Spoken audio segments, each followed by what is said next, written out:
تسريب جديد للحلقة الثالثة من دروب المرجلة. الجزء الثالث. تفاصيل صادمة حول ما سيحدث بعد الفوضى الأخيرة. قبل أن نكشف التسريبات، ادعموا المقطع بإعجاب واشتركوا في القناة، لأن ما سنذكره اليوم يعتبر من أقوى المعلومات المتداولة عن الحلقة القادمة. نبدأ بأحداث الحلقة الماضية. الشيخ صقر ظهر وهو يدرب جراح وقمر على الرماية، في إشارة واضحة إلى أن المرحلة القادمة ستكون مليئة بالمواجهات.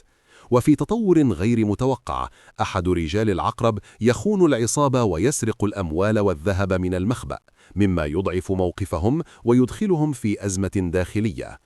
ثم تأتي محاولة الاستيلاء على معدات الأطقم العسكرية، وهي الخطة التي نسق لها الشيخ رشاش مع فزاع، لكن التنفيذ يفشل وينكشف التحرك، ويضطر العقرب ورجاله إلى الانسحاب تحت الضغط.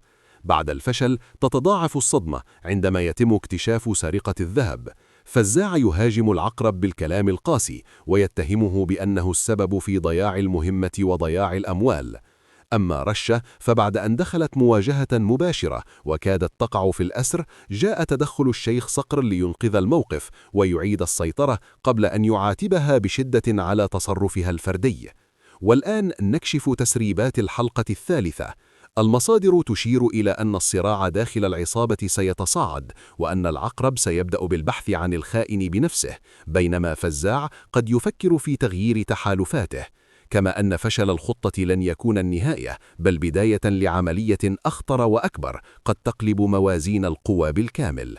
الحلقة الثالثة ستكون نقطة تحول حقيقية، تحالفات تتفكك وخيانة تكشف وصراع يقترب من الانفجار.